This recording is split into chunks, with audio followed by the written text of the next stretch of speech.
Alright, Shalom. I like to say Kolo Wahawala, which is all praise and glory in Hebrew to Yahweh Bashem, Yahushai Bashem, Karkadash, double ounces of apostles of the elders, a great millstone.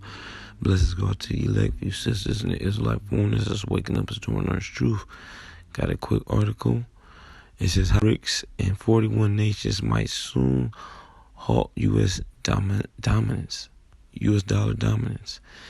The entire globe has been observing the collective efforts of the BRICS nations to undermine the dominance of the U.S. dollar. The de-dollarization initiated by Brazil, Russia, India, China, and South Africa.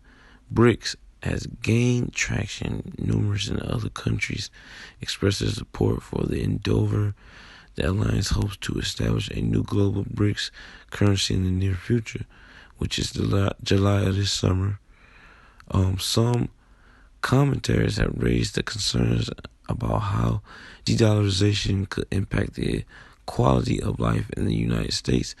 A few others argue that this initiative is currently in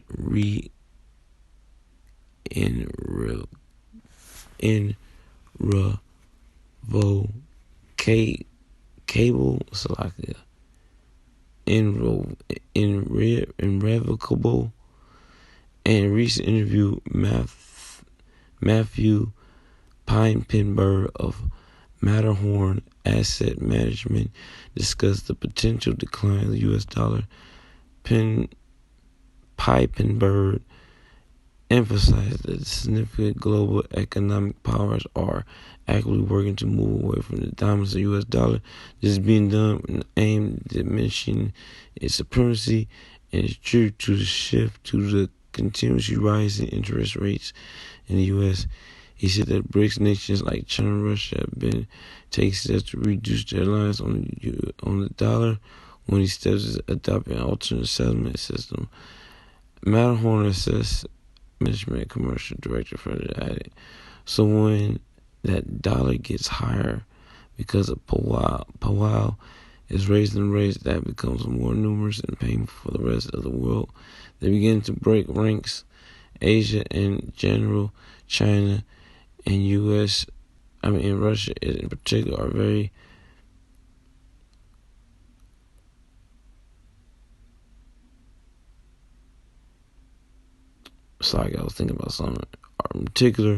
are very big rank-breaking nations, and of course they're bringing 41 other nations alongside to trade the settlements outside U.S. dollar.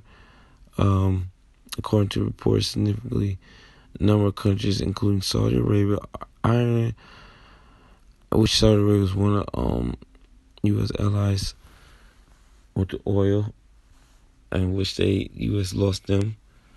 Iran, Argentina, United Arab Emirates, Algeria, Egypt, Bahrain, Indonesia, two undisclosed nations from East Africa, one from West Africa, have expressed their interest in joining BRICS de-dollarization efforts, as well as adopting a new BRICS currency.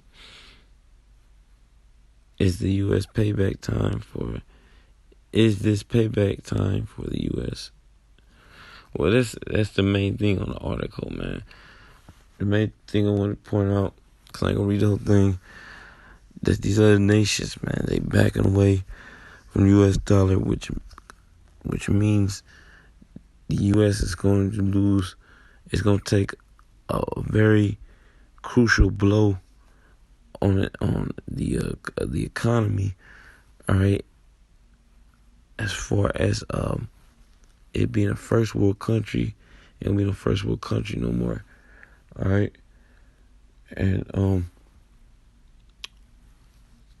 that's going to lower the quality of the U.S. living standards, all right.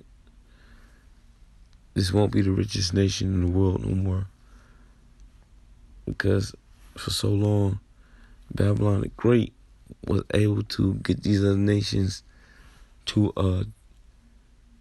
trade on their currency, which enriched them. But now things like oil,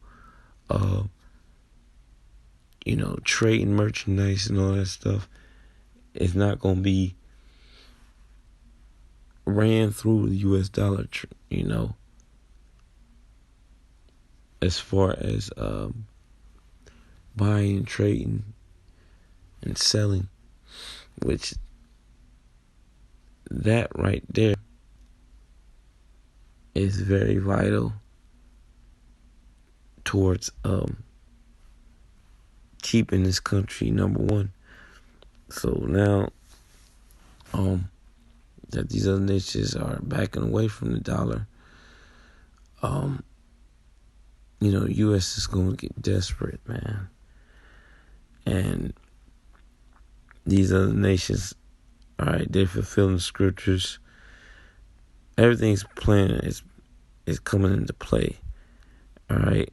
And for so long, they only took shit from the U.S. because U.S. has, they had all the money and they had the other countries they wanted to go to the U.S. to modernize their cities and the whole country, to have funding for pipelines and clean water.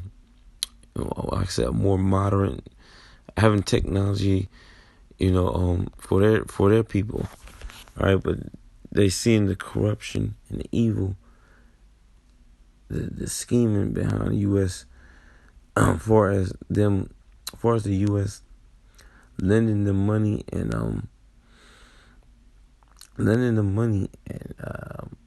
with a good heart.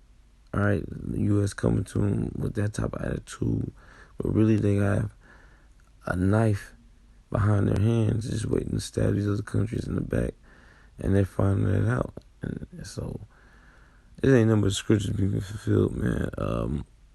I got one scripture, matter of fact, Revelation 17:16, and the 10 horns, 10 horns being Belgium, Denmark, Italy, France, Greece, Ireland,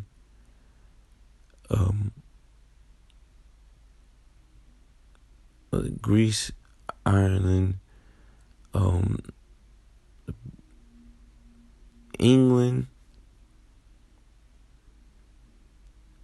it's like was it Greece, Ireland, England? It's another one. The Netherlands, West Germany, and Luxembourg. All right, those are 10 original EU countries. All right, but now it has expanded. Esau trying to upset the prophecy. He didn't add all those other countries in the EU. All right, because like I say, he trying to upset the prophecy.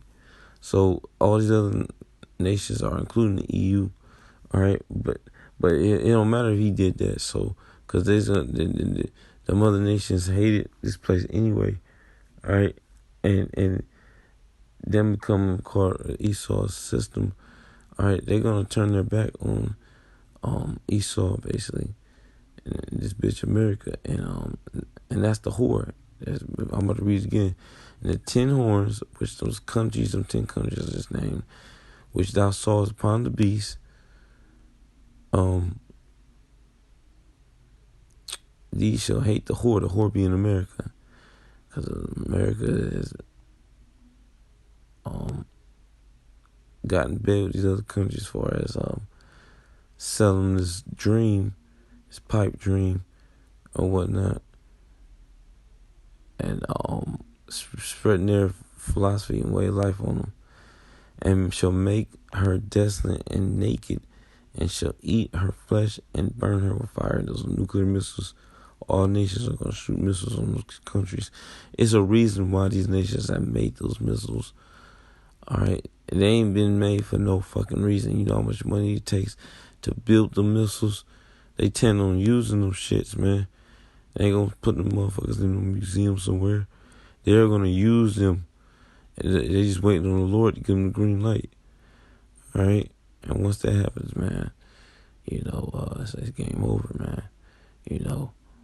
But I just want to put it out real quick that we're drawing closer to prophecy. And I just read this Revelation 17:16. That's going to be fulfilled real soon. Before that takes place, other prophecies have to happen.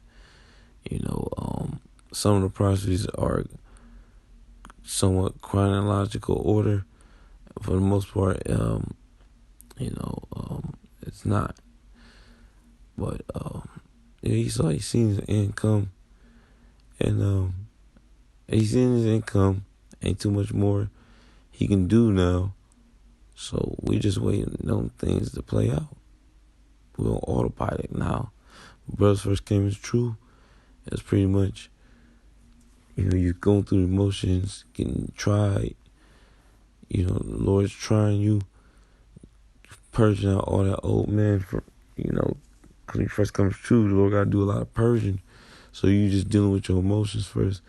But then once you start to get seasoned, all right, the Lord kind of back up off you a little bit, because he got out a lot of that old man from being in the world. And so now, you're on a new level, so the Lord has a little bit more respect for you, all right?